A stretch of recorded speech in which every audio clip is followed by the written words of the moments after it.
A woman's career was abruptly terminated by a few harsh words, uttered before the aircraft even left the tarmac. "You have no place here, and this seat is certainly not yours." Mistakenly, she perceived him as just another traveler, a man she confidently judged incapable of affording the luxury of first class. Her error, however, was absolute, a profound miscalculation. Her act transcended mere seat theft. She was brazenly claiming a spot belonging to the airline's actual owner. His retaliation wasn't a simple call to security. It was a far more devastating, calculated move.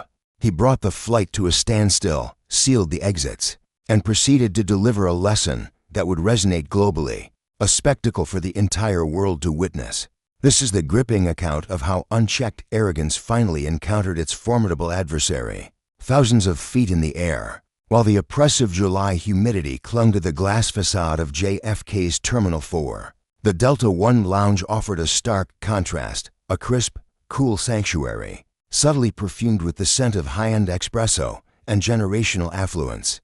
Elias Sterling, with a practiced gesture, smoothed the cuffs of his well-loved navy blazer. He was a man whose immense wealth was never flaunted, always understated.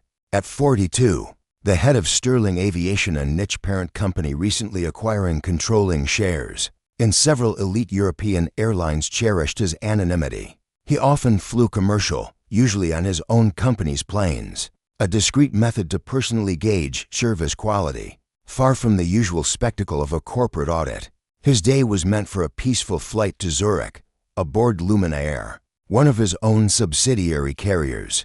With a crucial shareholders meeting just 2 days away, his only wish was for a glass of scotch, a fully reclined seat, and absolute quiet. His gaze fell upon his boarding pass, Seat 1A, the undisputed premier position. "Mr. Sterling," the lounge attendant began, her voice deferential. Sarah, a young attendant, leaned in, her voice barely a whisper across the counter. She recognized him instantly.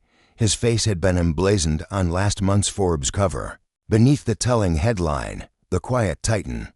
Nevertheless, she meticulously upheld his standing directive for absolute discretion. "We are prepared for pre-boarding," she announced. "I can personally escort you via the private corridor, if that is your preference."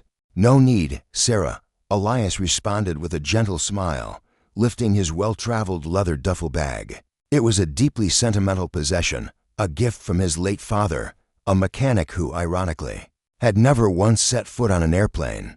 "I'll join the others," he stated. "It helps keep me grounded." With that, he headed towards Gate B32. The usual airport tableau unfolded, a blend of fatigued parents, apprehensive tourists, and business travelers barking into AirPods. Yet, at the very front of the priority lane, a palpable tension was already beginning to simmer. At the gate agent's desk, a woman stood poised, her posture unyielding, her blonde hair a perfectly sculpted, gravity-defying helmet. She was clad in a pristine white Chanel suit, an ensemble that appeared to outprice the Honda Civic idling in the long-term parking lot. This was Jessica Vanderhoven. Jessica wasn't one to make requests, she issued pronouncements. As the vice president of marketing for a mid-tier fashion brand, she had utterly convinced herself that she occupied the very epicenter of the known universe. Her perfectly manicured nail drummed impatiently on the counter, her voice escalating into that sharp, staccato rhythm that invariably made service workers instinctively recoil. "I couldn't care less what your system dictates," Jessica barked at David, the visibly exhausted gate agent. "My husband personally booked this flight, and we are platinum members. I explicitly requested the window bulkhead, Seat 1A. So why, precisely, does my ticket show for B?" "Madam," David sighed, his fingers a blur on the keyboard, "Seat 1A was booked many months ago. The flight was completely booked. Seat for B, a coveted lie-flat in business class, was still deceptively listed." "That's an exceptional seat." "Exceptional isn't my standard," Serafina hissed, her voice a low, venomous whisper as she leaned in. "My preference is for exclusivity.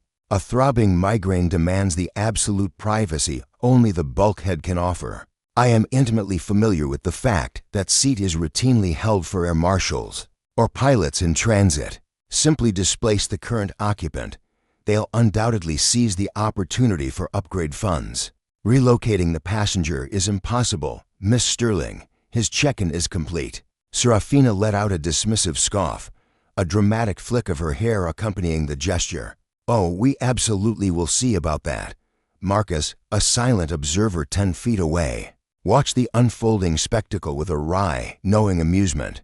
His entire existence had been a masterclass in navigating individuals precisely like Serafina. People utterly convinced the world was a personal vending machine, programmed solely to accept their particular brand of entitlement. He refrained from intervention, merely swiping his pass at the automated kiosk before striding down the jet bridge. The moment he stepped into the aircraft, the cabin embraced him in a tranquil, ethereal blue lead luminescence. A flight attendant, utterly ignorant of Marcus's true stature, offered a genuinely warm greeting. "Welcome aboard, sir. Seat 1A awaits you, just here on your left." Marcus effortlessly stowed his carry-on in the overhead compartment, then sank into the seat. It was a haven of comfort, sumptuously plush leather, and expansive legroom. He retrieved his noise-canceling headphones, poised to sever all connection. A mere 5 minutes later, the inevitable storm broke. The sharp, insistent clicking of heels announced her presence before she even materialized. Serafina Sterling swept into the first-class cabin with the dramatic flair of a celebrity, gracing the Met Gala red carpet.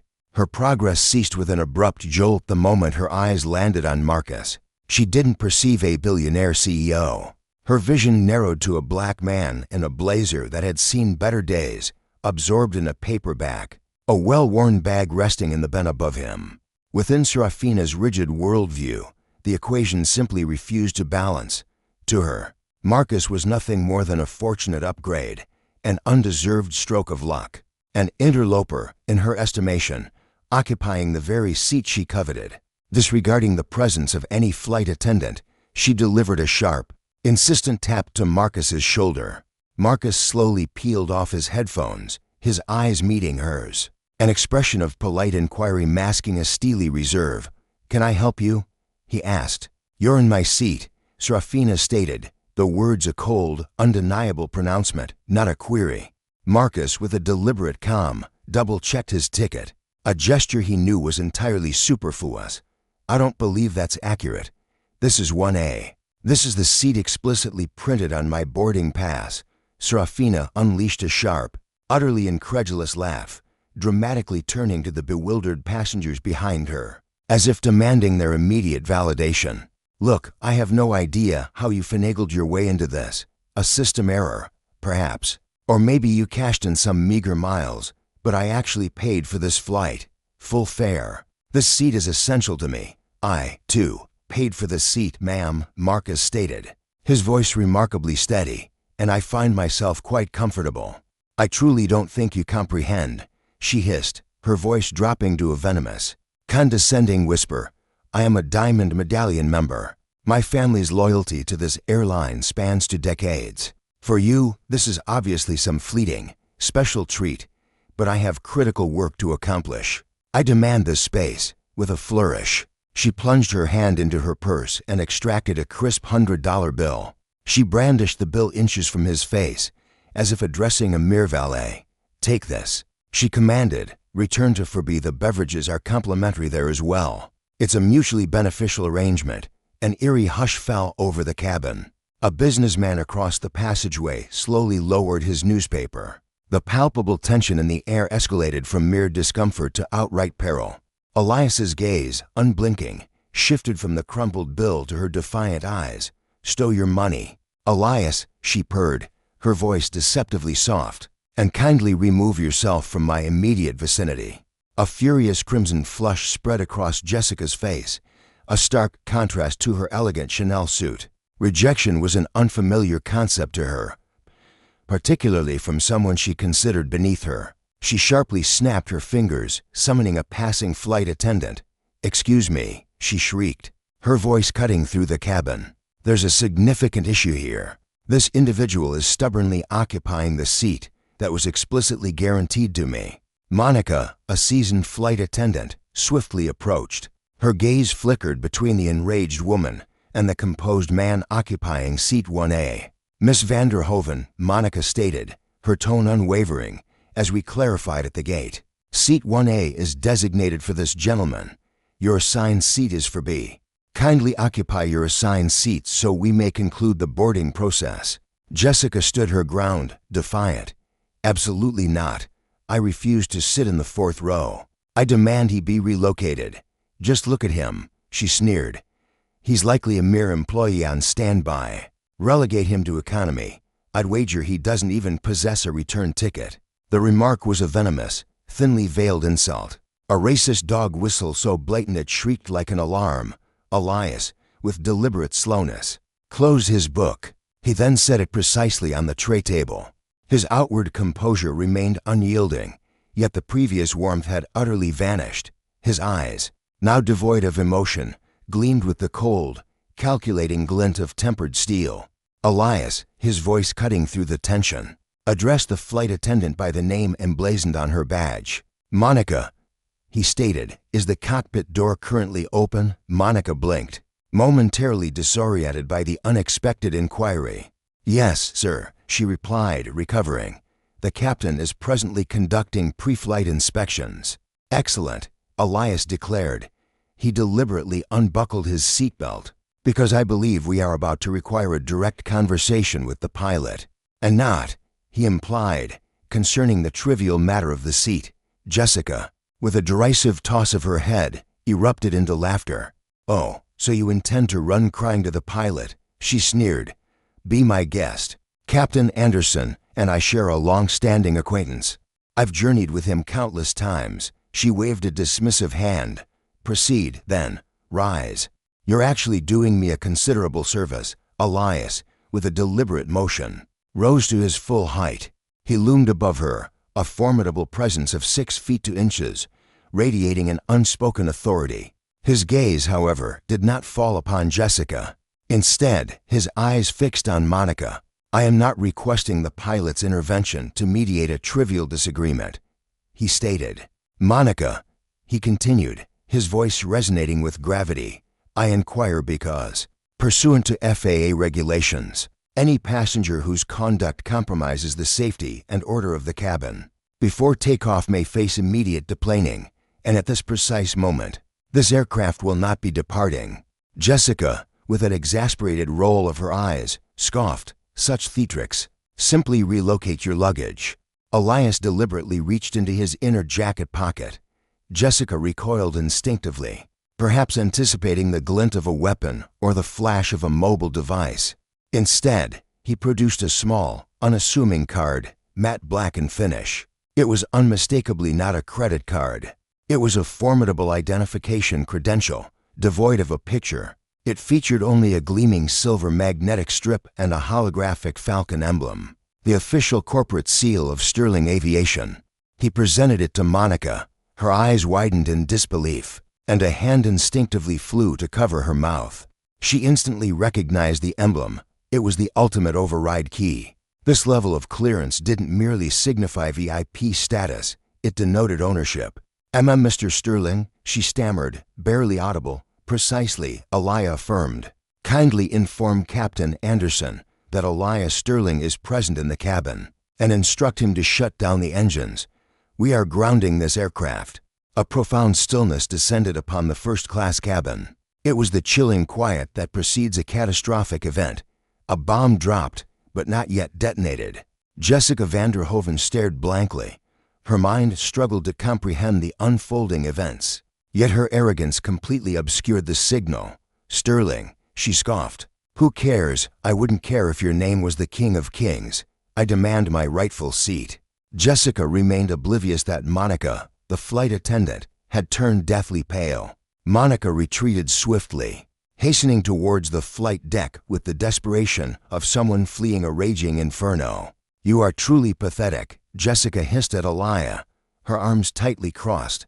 Grounding the plane? Do you comprehend the sheer waste of fuel? You'll face exorbitant fines amounting to thousands. I sincerely hope it was justified to retain a seat you never paid for. Elia, utterly unperturbed, simply leaned back and resumed reading his book. Miss van der Hoven, I advise you to contact your husband.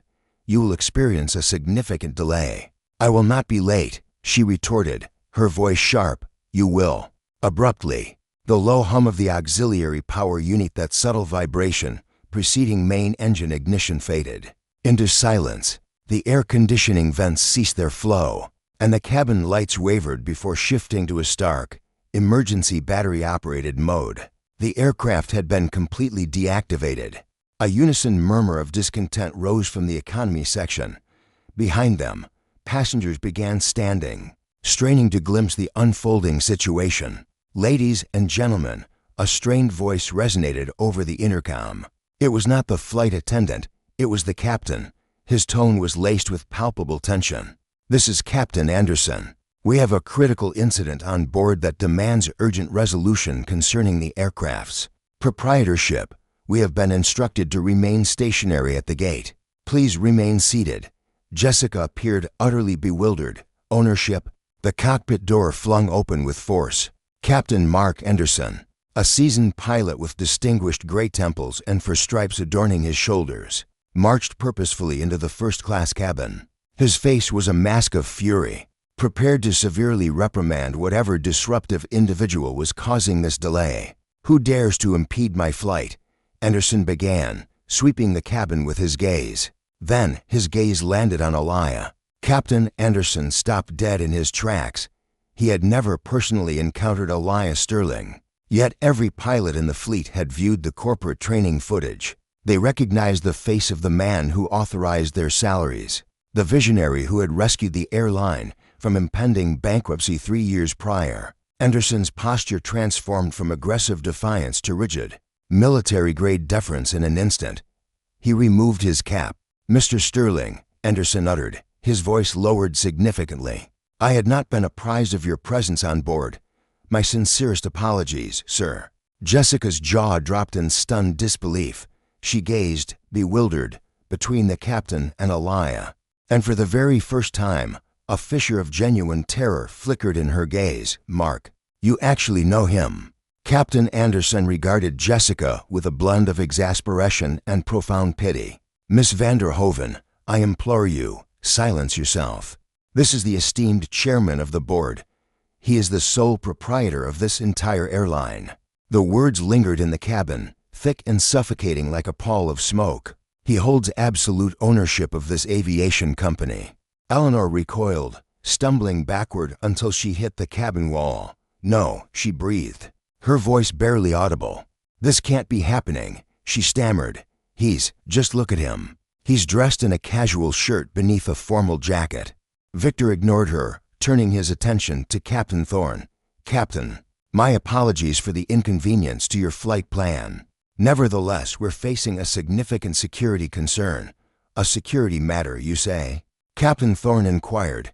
"Indeed," Victor affirmed, indicating Eleanor with a composed gesture. "This individual has tried to corrupt another traveler, directed offensive remarks at the flight staff, and uttered prejudiced statements concerning my presence aboard this aircraft.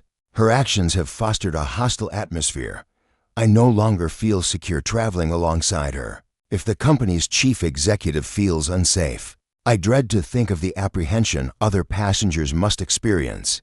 "I did no such thing," Eleanor shrieked, her voice laced with rising panic. "I merely wanted my assigned seat. He unlawfully took it from me." "Captain Thorne, inform him I hold platinum status." "Ms. Vanderhoven," Victor interjected, his voice slicing through her frantic outburst with chilling precision. "You are a platinum member." He retrieved his mobile device. The action was effortless, yet it carried the weight of an impending verdict. He then dialed a contact and activated the speakerphone function. "Operations, Victor here," he announced. "Proceed, Mr. Sterling." A sharp, clear voice responded from the device. "I require immediate access to the passenger manifest for Flight 402 bound for Zurich. Find the record for Eleanor Vanderhoven." "Just a moment, sir. I have it now." "Her status is to be rescinded," Victor commanded. Eleanor gasped. "You have no authority to do that. All frequent flyer benefits are to be immediately nullified." Victor pressed on, completely disregarding her protest. "Her profile. She is to be added to the internal no-fly registry for Sterling Aviation and all affiliated companies, effective at once. Process a full refund for her ticket to the original payment method. Her funds are not desired. It is done, sir. Is there anything further? Indeed. Alert the Port Authority Police. We have an unauthorized individual on board Flight 402 who is refusing to disembark. They have been dispatched, sir. Victor ended the call. Eleanor was now visibly shaking. All color had vanished from her complexion. Her former arrogance had evaporated, supplanted by the chilling understanding that she had provoked a formidable adversary, beyond all limits. You can't prohibit me," she stammered, tears blurring her vision. "I have crucial appointments in Zurich. My career depends on this. You cannot simply confiscate my loyalty points." "I did not confiscate your loyalty points, Eleanor," Victor stated at last, meeting her gaze directly. "You squandered them. You squandered them on hubris. You squandered them on the delusion that you could treat others with utter contempt. Because you possess a gleaming plastic card. Captain Thorne," she implored, turning desperately to the pilot. "Intervene." Captain Thorne slowly shook his head. "You are being removed from this aircraft, Eleanor. And quite frankly, after your deplorable conduct towards my flight attendant, I wouldn't transport you to the next city, much less Zurich." Distant sirens began to keen, their sound intensifying rapidly. The flashing blue and red lights of approaching law enforcement vehicles started to cast eerie reflections across the cabin interior, visible through the small windows. Yet Eleanor was far from finished. The initial shock was receding, and her ingrained sense of entitlement clawed its way back to the forefront. She had no intention of departing without a struggle. If she was destined to fall, she vowed to ensure that others would suffer consequences alongside her. Jessica adjusted her attire, dabbed her eyes, and then retrieved her mobile device. "Fine," she hissed, brandishing her phone to capture footage of Elias. "You want to play games, very well. Let us proceed. I command a following of 50,000 on Instagram," she declared. "Let's discover their opinion of a CEO who bullies a defenseless woman and ejects her from a plane, merely to assert his authority. I will utterly destroy you."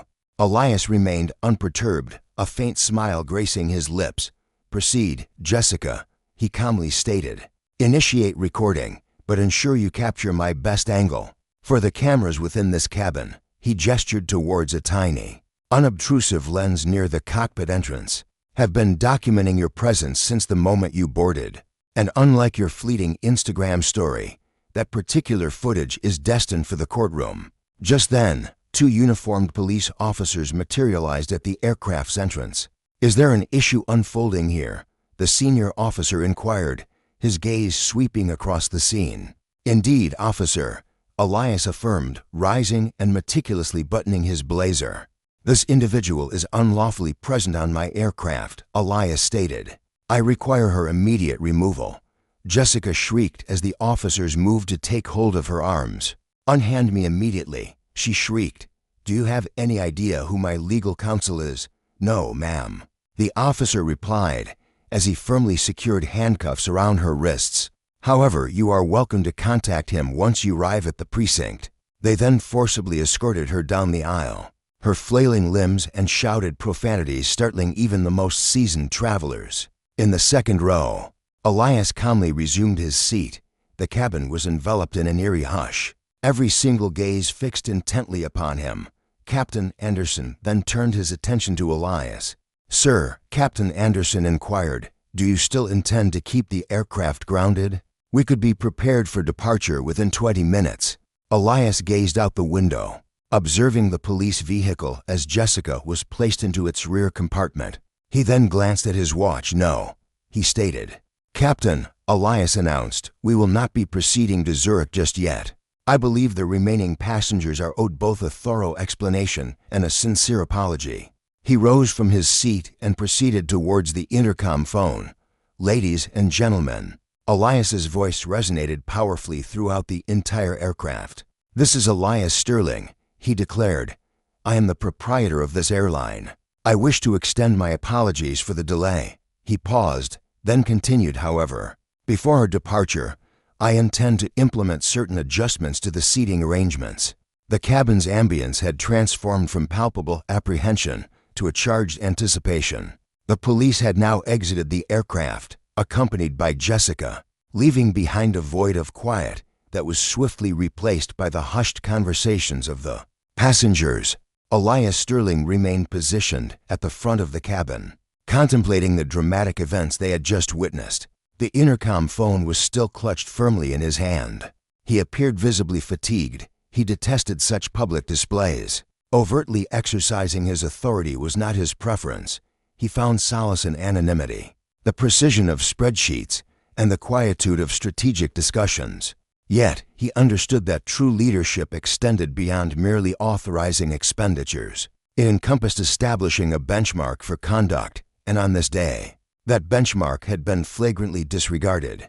Ladies and gentlemen, Elias resumed his address, his composed, deep-toned voice amplified by the cabin's sound system. I wish to reiterate my apologies for the recent disturbance.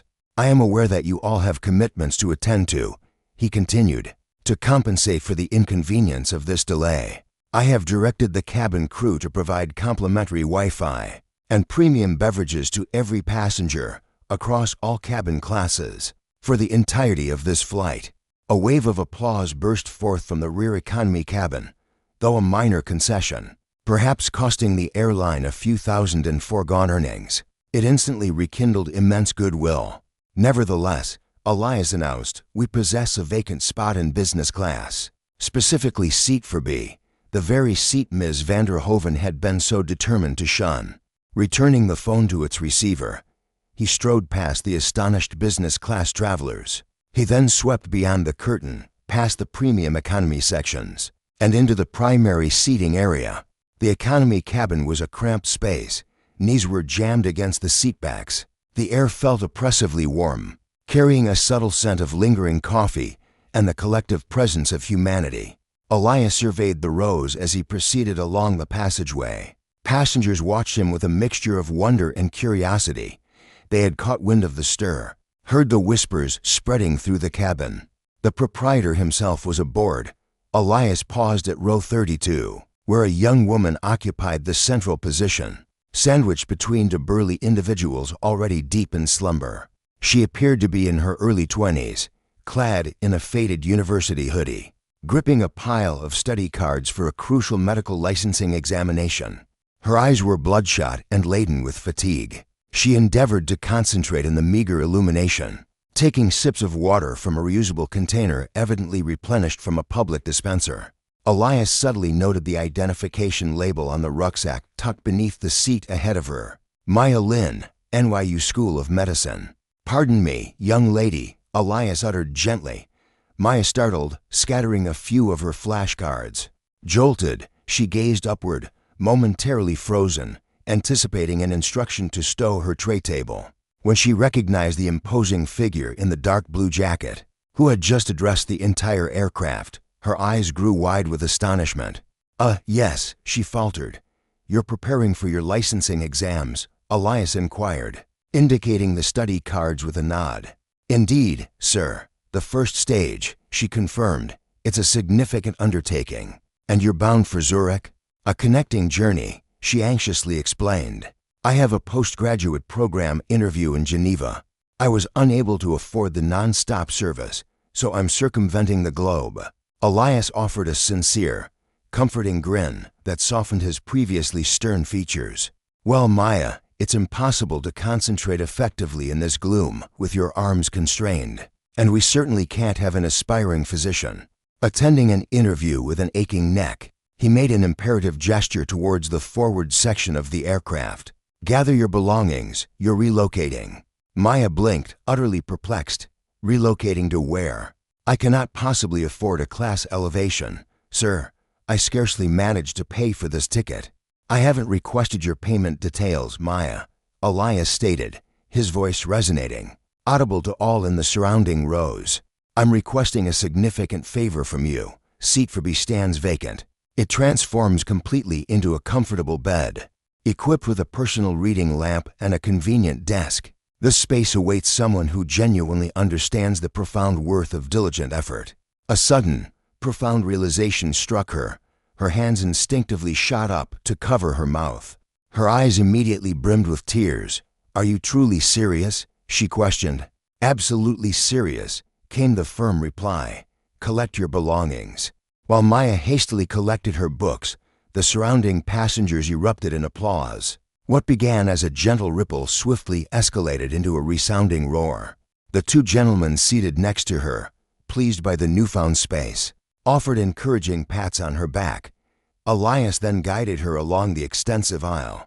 It felt like a triumphant procession. He personally bore her well-worn backpack. As they passed through the curtain into the first-class cabin, the atmosphere had distinctly shifted. The affluent travelers in the initial 3 rows, who had earlier displayed irritation, now observed with a blend of profound shame and genuine respect. Elias carefully settled Maya into seat 4B, the exact spot Jessica had so disdainfully rejected. "Miss Monica will demonstrate the seat's various controls," he informed her. "Get some rest," Elias advised her. "Maya, I wish you the best of luck in Geneva." "Thank you," she murmured softly, wiping a tear from her face. "You cannot possibly comprehend the significance of this gesture." Elias gave a slight nod before returning to his own seat, 1A. As he secured his seatbelt, he became acutely aware of the intense stare from the gentleman seated directly across the aisle. It was indeed the very businessman who had previously concealed himself behind his newspaper. "That was an incredibly remarkable act," he commented. The businessman remarked in a hushed tone, "I've been a frequent flyer for 3 decades. I've never witnessed a CEO perform such an act. We transport individuals, not just their financial means." Elias responded by simply closing his eyes. The aircraft commenced its pushback from the terminal gate. The engines roared to life, emitting a profound, potent thrum that resonated throughout the cabin floor. The mandatory safety video commenced its presentation. Elias finally released a long breath. The intense drama had concluded. He believed he could finally unwind, or so he presumed, however, as the aircraft proceeded to taxi towards the runway. The captain's voice once more echoed through the intercom system. On this occasion, his tone conveyed clear frustration. "Ladies and gentlemen, I regret to inform you, but we have received instructions to return to the departure gate. Ground control has identified an inconsistency with the baggage tally that requires immediate resolution. This process is anticipated to take only a brief period." Elias's eyes snapped open. A baggage anomaly? Such an occurrence was virtually unheard of for a flight that had already departed the gate. He gazed through the viewport, noticing they were reversing course. His phone vibrated insistently. An urgent message from his chief of security. An unfolding crisis at the gate. The text read, "Another passenger is insisting on boarding, asserting he's a relative of the removed individuals. He's causing a significant disturbance. Airport operations personnel are considering letting him board to avert a public relations disaster. In the terminal, he claims to possess vital pharmaceuticals for the affected party." Elias's jaw clenched with resolve. "The husband?" he queried. He responded swiftly, "Allow him to board. I intend to confront him." With a resounding thud, the aircraft reconnected with the jet bridge. The fastened seatbelt sign intermittently flashed, yet flight attendants gestured emphatically for all passengers to remain seated. The cabin door swung open, and a man burst onto the aircraft. He appeared a crude imitation of Jessica Vanderhoven, as if from the same mold but with inferior craftsmanship. Richard Vanderhoven, approaching 50, wore a suit straining at the shoulders and an oversized watch on his wrist. Perspiring heavily, his face was crimson with furious outrage. He did not merely enter. He stormed in, a force of pure aggression. "Where is she?" Richard roared, completely disregarding the flight attendant attempting to greet him. "Where's my wife?" He swept his gaze across the first-class cabin, his eyes frantic. His eyes first landed on the vacant spot at 1A, where Elias had been seated. Before his gaze fixed on 4B there, he spotted Maya, the young student, huddled with her academic tome. "Who in blazes is that?" Richard demanded loudly, a trembling digit aimed at Maya. "That is my wife's seat. Why is some child occupying my wife's seat?" Elias released his seatbelt once more that day. He rose to his feet, calmly adjusting his blazer.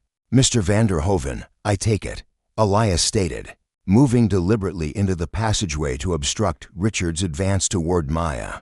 Richard whirled around, scrutinizing Elias from head to toe, making the identical grave error in judgment his wife had.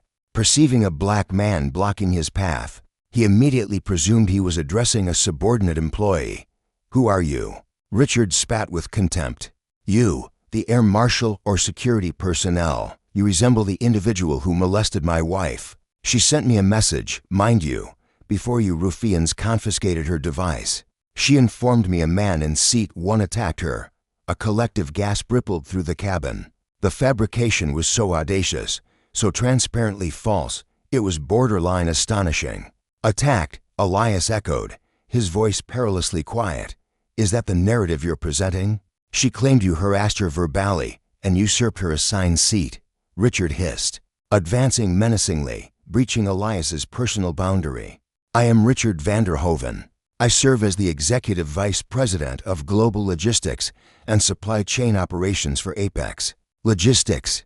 Do you comprehend our standing? We provide the aviation fuel for a significant portion of this entire airport's operations.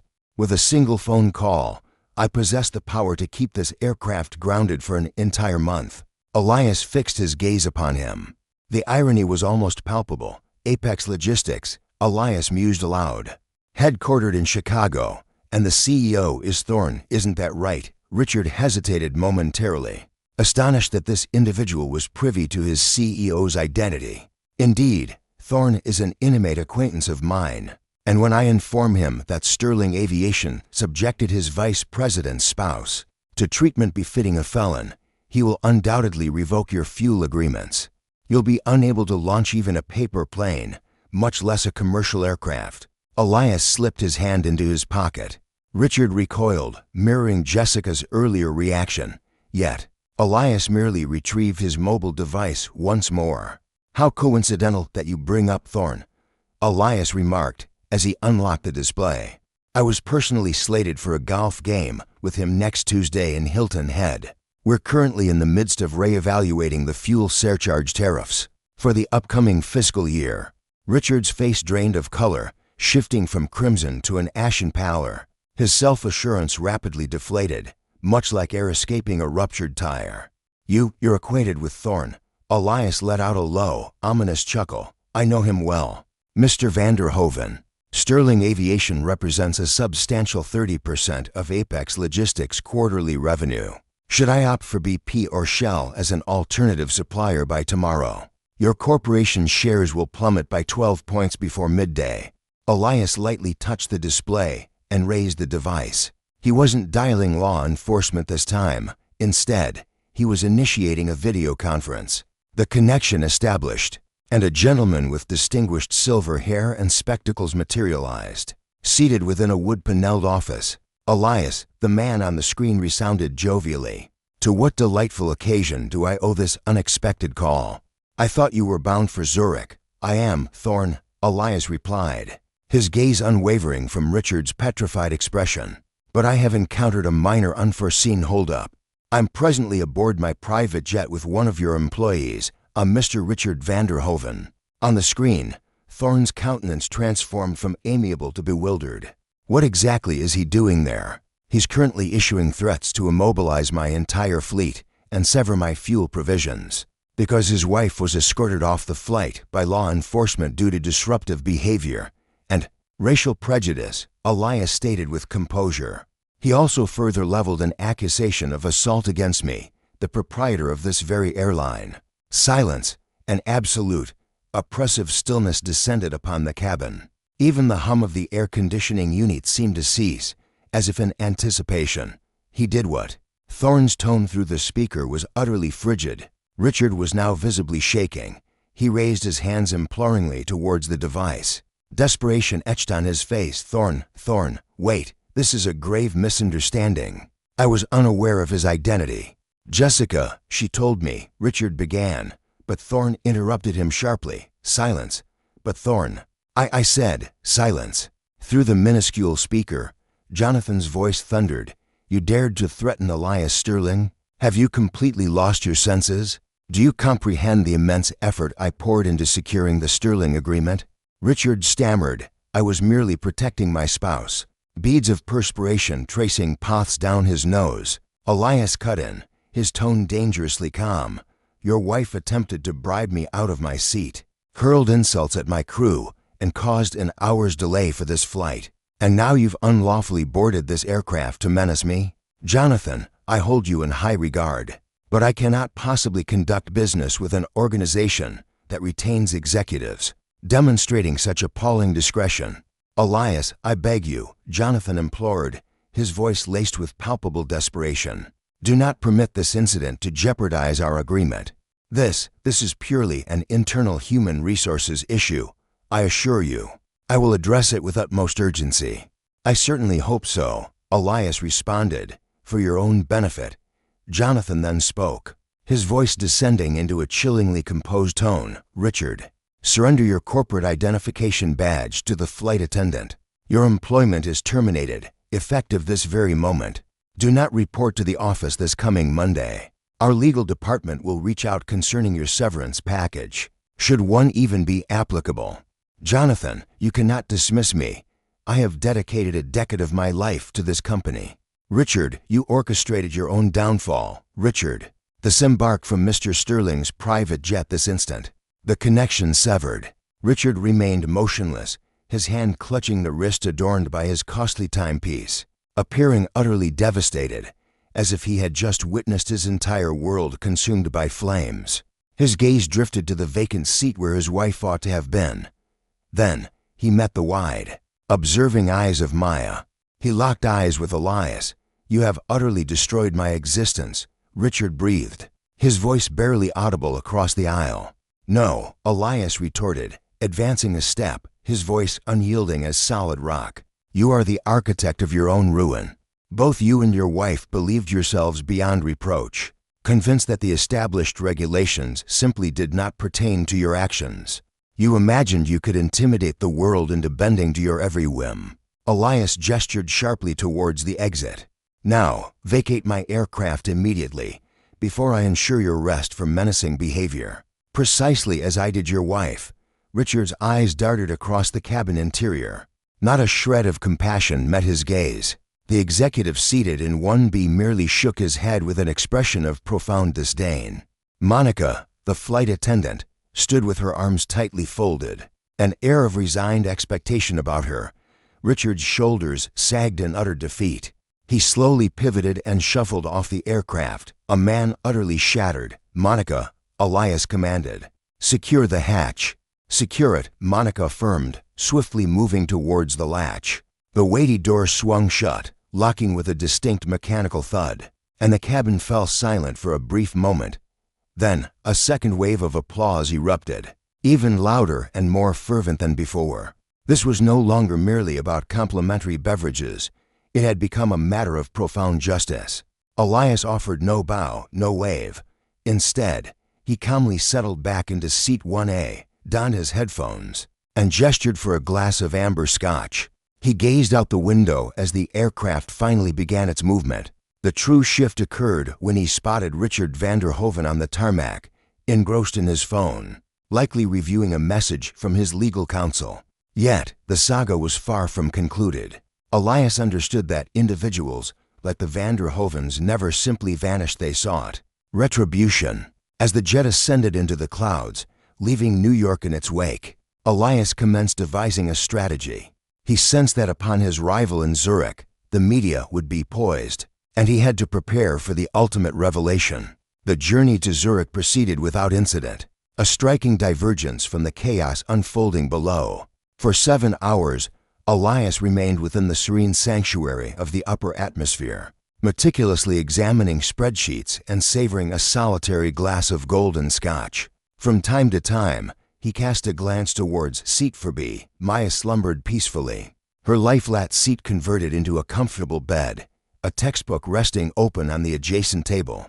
A faint smile touched his lips. At least one positive outcome had emerged from the day. Yet, even as tranquility reigned within the cabin, the world beneath was rapidly igniting. Jessica van der Hoven refused to fade silently into obscurity. granted release on her own reconnaissance, awaiting a court appearance for disorderly conduct. She immediately turned to social media platforms. However, she was cunning, or so she believed. She refrained from uploading the footage of her outburst. Instead, she shared a tear-filled, carefully edited video recorded from the rear of an Uber. Within the video, her mascara was artfully smudged, and her voice quivered. "I was merely attempting to return home," she tearfully declared to the camera. "I was suffering from a migraine. I made a polite request," she went on. "He simply began yelling at me, asserting I had no right to be present. He leveraged his power to orchestrate my arrest. He is, after all, a billionaire. He believes he controls the entire world. He forcibly removed a woman from an aircraft simply because he disapproved of her demeanor. Please disseminate this. Do not allow him to escape accountability." She tagged every prominent news organization and employed hashtags such as shocking, boycott Sterling, and Billionairebly. As Flight 400 to traverse the Atlantic, the video had already amassed 3 million views. The moment the Lumina Air jet's wheels met the Zurich tarmac, Elias's phone was inundated with notifications. His public relations manager, Chloe, a shrewd woman operating from London, had left him a dozen urgent voicemails. "Elias, avoid exiting via the main terminal. It's absolute pandemonium." She's expertly manipulating the narrative and aggressively portraying herself as the victim. "Demands for your resignation are escalating. Contact me," Elias instructed, a frown creasing his brow as the runway lights streaked past. He then turned his attention to Monica. "Monica, what's the status of our passenger in seat for B? She's stirring awake, sir. She appears revitalized. Excellent.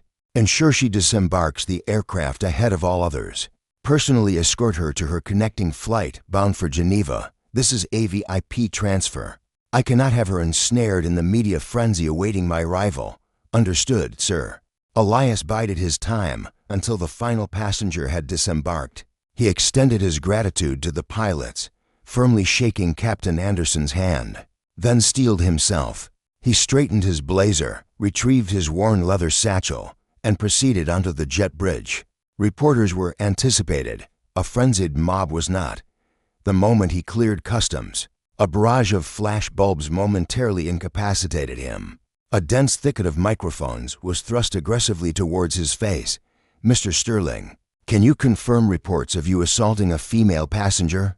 Were racial epithets directed at Miss Vanderhoven? What was the true reason for terminating her husband's employment? Is this merely a personal vendetta?" Elias continued his stride, his expression an unyielding mask of stone. His security detail, a formidable barrier of Swiss precision, forged a passage through the pandemonium.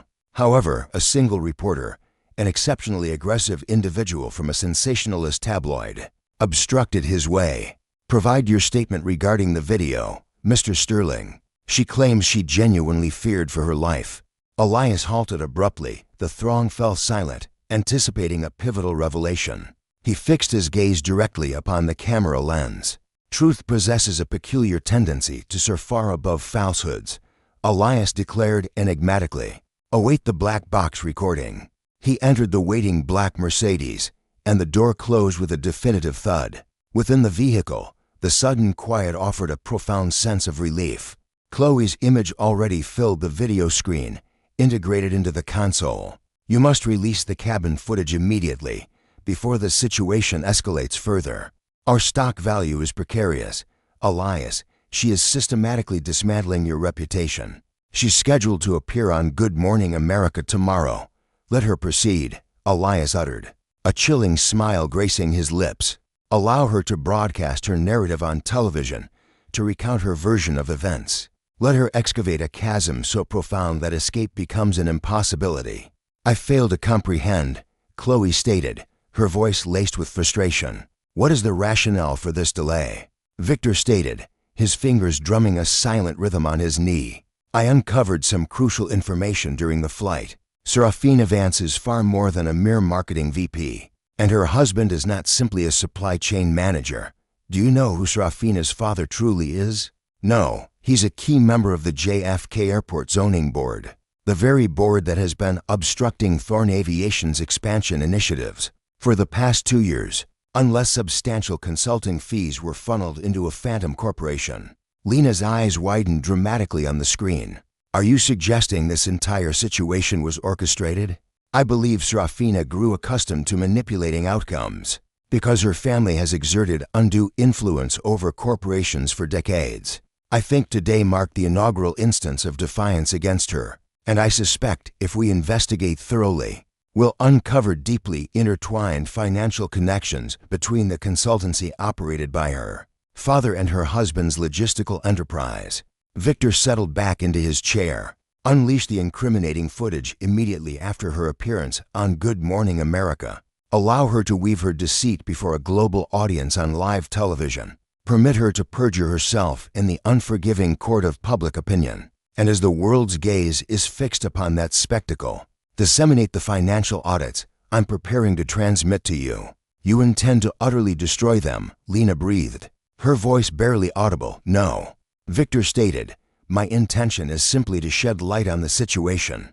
The following morning, audiences worldwide were captivated. The Good Morning America studio was suffused with a soft, welcoming glow, meticulously crafted to evoke a sense of security and empathy from its audience. Serafina Vance occupied the pristine plush couch, her knees demurely pressed together. She was a living embodiment of visual deception. The severe power suit and ostentatious jewelry were conspicuously absent. Instead, she presented herself in a modest. She wore a soft pink cardigan draped over a delicate floral blouse, her hair gently swept back, allowing a few wisps to frame a face utterly bare of cosmetics. She clutched a tissue, twisting it with palpable anxiety. Within his opulent penthouse suite at Zurich's Dolder Grand Hotel, Victor Thorne reclined in a luxurious velvet armchair, a cup of espresso remaining untouched on the adjacent table. On the colossal wall-mounted screen, Serafina's face was magnified in stark high definition, revealing every feigned tremor of her lip. Lena, his PR manager, was connected via speakerphone from her London office. The connection was utterly silent, charged with bated breath. A tense anticipation hung in the air. The suspense was, quite simply, terrifying. Blair, Serafina addressed the empathetic host, her voice breaking with calculated precision on the final syllable. My sole intention was to return home to my children. I was suffering from a debilitating migraine. I politely inquired if the gentleman in seat one would consider exchanging places. I even proposed financial compensation for his inconvenience, and he simply lost control. The host, a seasoned journalist typically possessing an uncanny ability to detect falsehoods, leaned forward, visibly captivated by the dramatic portrayal. Lost control. Could you elaborate? Serafina delicately dabbed at an unmoistened eye. He rose to his feet, a man of considerable stature, incredibly imposing, and he began to unleash a torrent of screams at me. He informed me that individuals such as myself, you understand, privileged women, no longer merited a seat in first class. He declared it was now his rightful turn. It was a clear-cut case of reverse discrimination. Plain and simple. He asserted he was the proprietor of the aircraft, and by extension, he owned me. The host let out a discernible gasp. The studio audience erupted in a collective murmur of disbelief. Did he truly claim ownership over you? That's remarkably precise and profoundly unsettling terminology. Yes, Serafina sniffled delicately, gazing directly into the camera with an expression of desperate appeal. The experience was utterly dehumanizing. I felt as though I were being held captive, and upon attempting to summon assistance, he leveraged his power to ensure my arrest. He is a billionaire, you see. He believes he can subjugate women like mere livestock simply because he controls the finances. I languished in a holding cell while he soared across continents, indulging in lavish champagne. Elias observed, his face a mask of inscrutability. He sipped his espresso. Understood. He responded coolly into the phone. She uttered the words. She brazenly fabricated details about the precise exchange. She asserted I employed discriminatory language. I never uttered such words. She has sealed her own fate. She's digging her own downfall. Chloe concurred, her voice taut with eager expectation. The broadcast transmission operates with a 7-second lag. If we disseminate the link immediately, The executives will witness it prior to the segment's conclusion. Execute the plan, Elias commanded.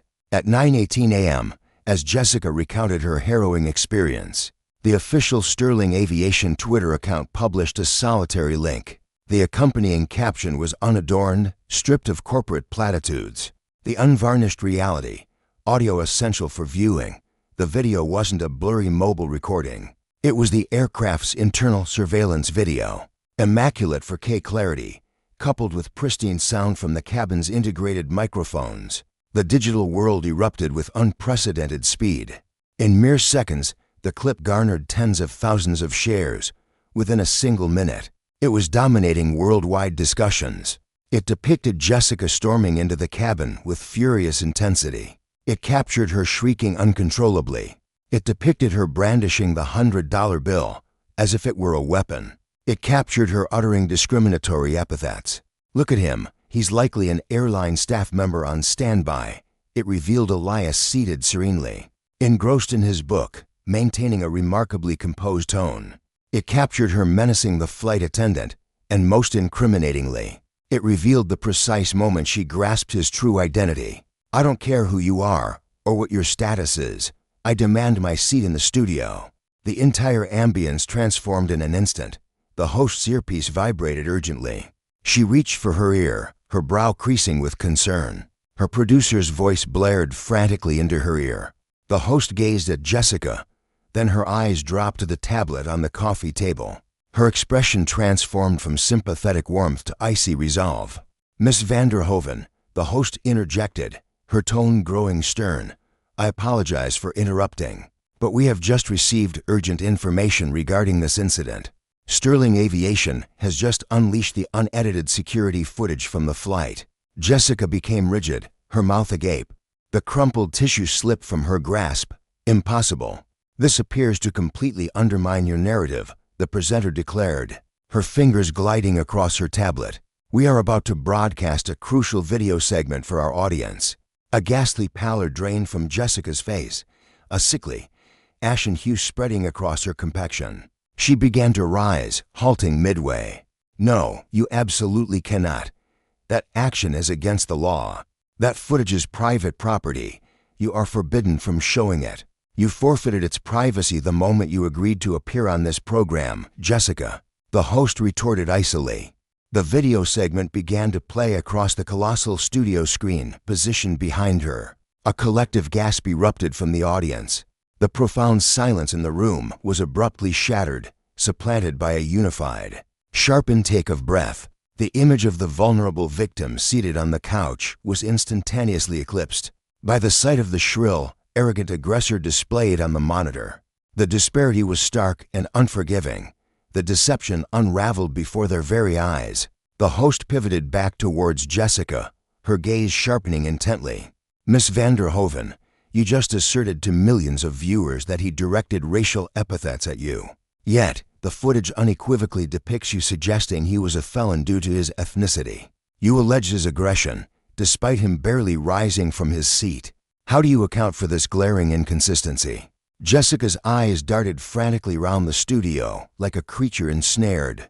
The cameras relentlessly closed in. The audience's murmurs had ceased, replaced by a chorus of jeers. "This is a conspiracy," Jessica wailed, her voice escalating to the identical piercing shriek heard on the aircraft. She violently ripped the lavalier microphone from her cardigan, tearing the material.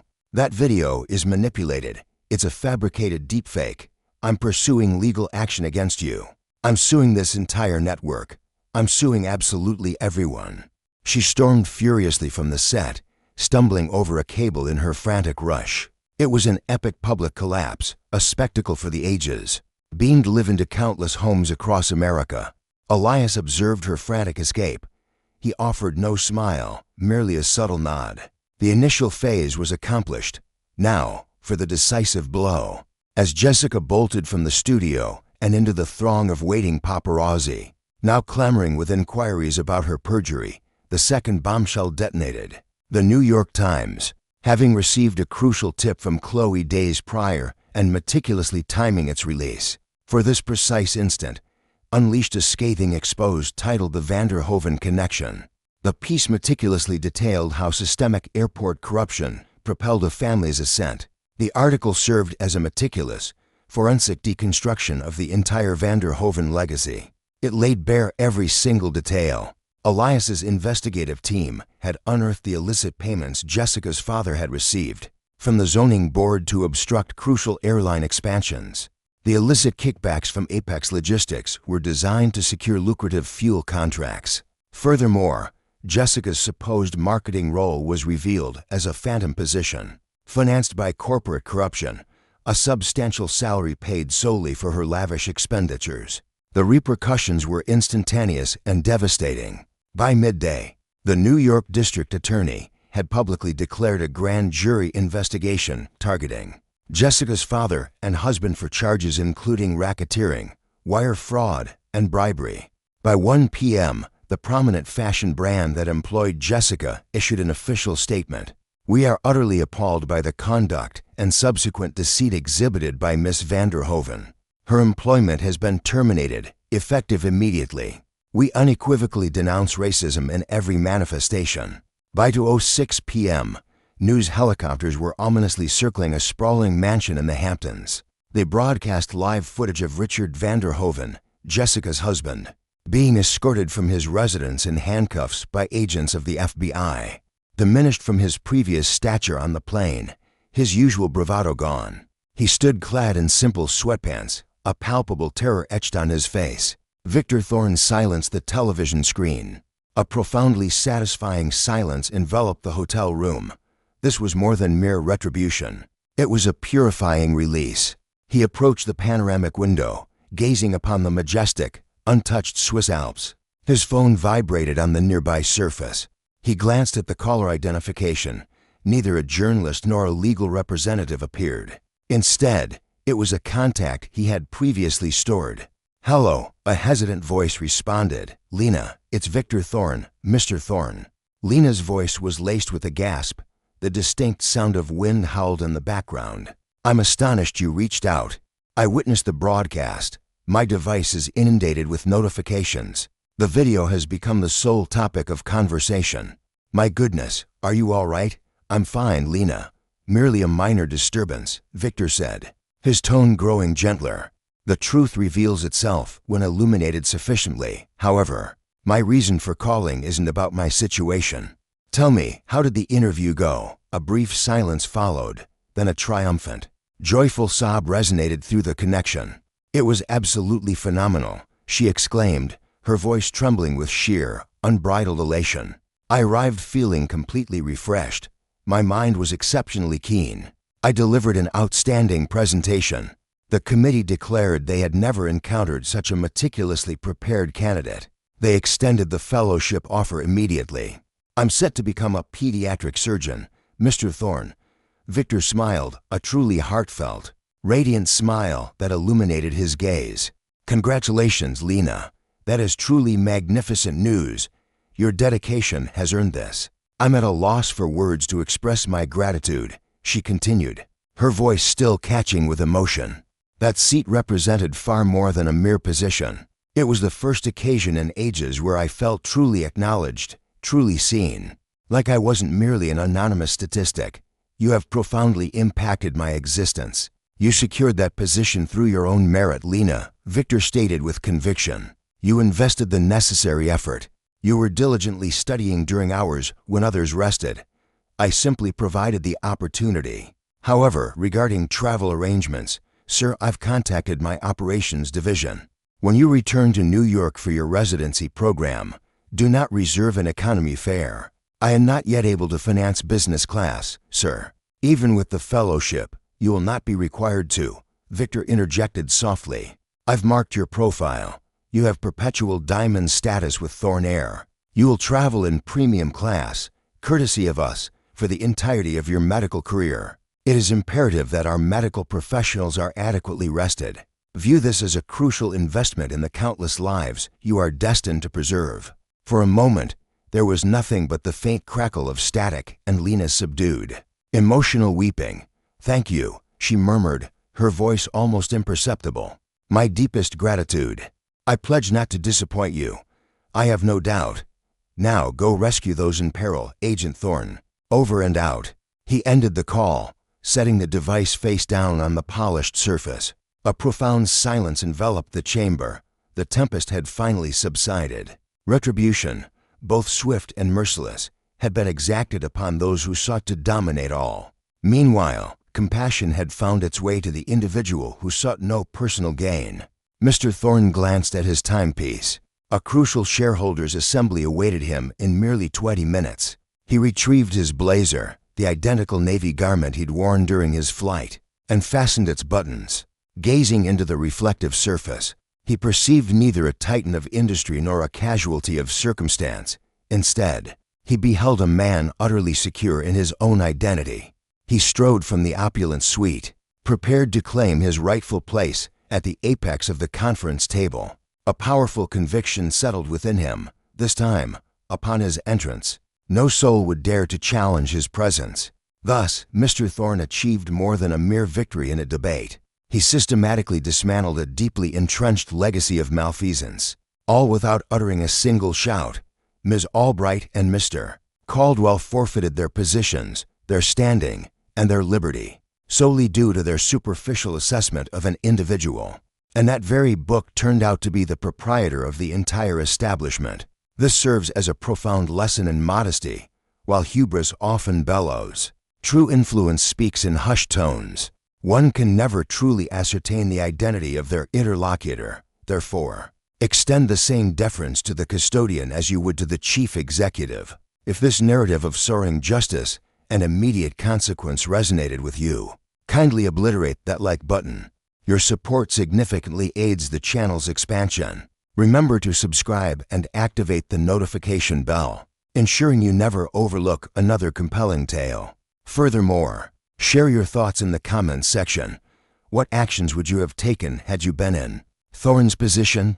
Would you have entrusted the authorities with the situation, or would you also have ordered the aircraft to remain on the ground?